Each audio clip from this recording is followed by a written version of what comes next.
Sleeping Beauty, Briar rose to the rescue.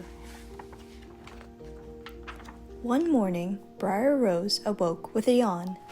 A bird was singing at her window. She looked at the pretty flowers that had started to grow near the cottage. Somehow, it seemed different outside. After she had dressed, she went to the kitchen to greet her three aunts, Flora, Fauna, and Merryweather. "Good morning, dear," Flora cried. "It's the first day of spring," Fauna exclaimed. "Oh, I thought it looked awfully pleasant outside," Briar Rose remarked as she sat down at the table.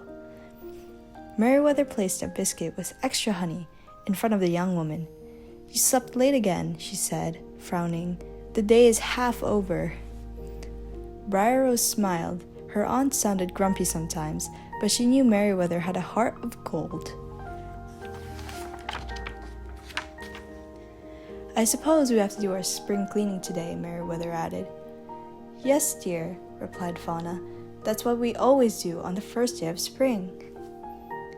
"I'm afraid we're going to need a new broom," Flora said suddenly. "The one we have is quite ragged and dirty from all our winter cleaning." "Why don't I make a new one?" Briar Rose offered. "I'll go out and find some straw and a nice straight sturdy stick. You'll have a new broom in no time." "Why, that's very sweet of you," Flora cried. "Dress warmly, my dear," Fauna said. "It's cold out, you know." "Don't stay out long," Merryweather added. "You'll leave all the work for us." Briar Rose tried hard not to giggle. She knew that her Aunt Merryweather wasn't worried about the work. She just wanted to make sure Briar Rose was safe. Briar Rose wrapped her cloak around her, picked up her basket, and went outside. In the shed, she gathered straw for the new broom. As she put it into her basket, two little chipmunks appeared and began to chatter. "Well, come on then," she said, inviting them along. The chipmunks jumped into the basket.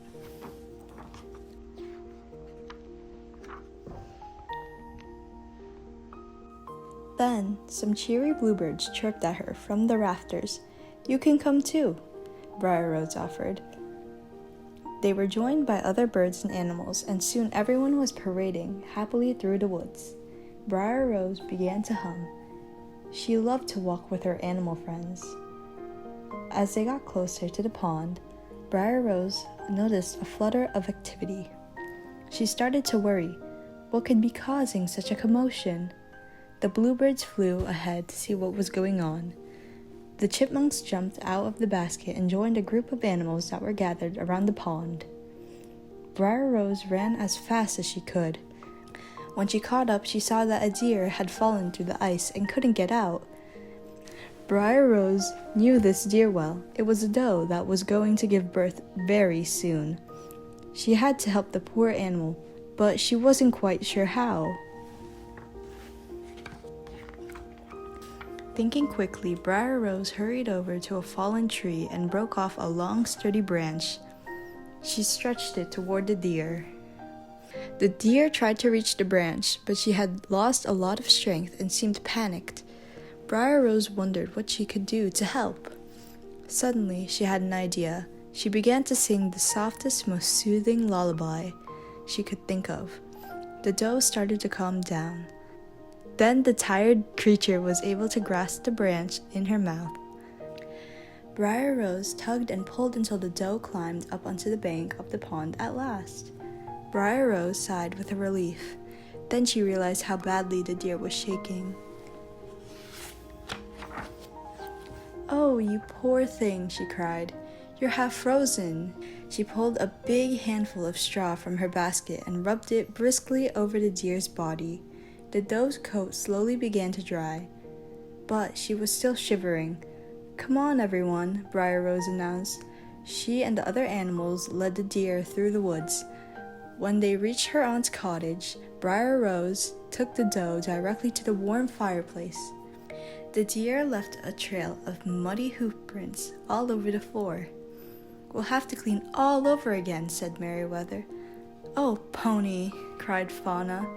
"Who cares about all that? How can we help, Briar Rose?" "She fell through the—" Briar Rose started to say. "I knew something like that would happen," Merryweather interrupted. We need to get her warm, continued Briar Rose. And dry and fed, Flora interrupted.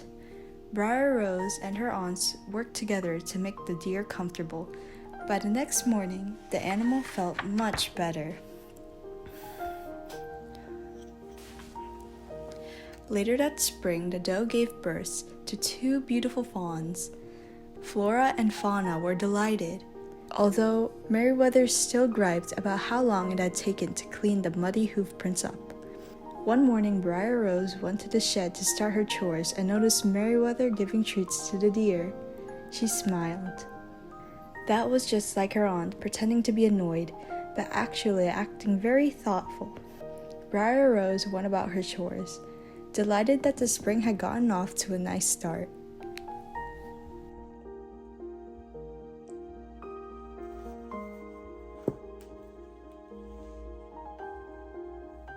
It's time to go to bed. Good night.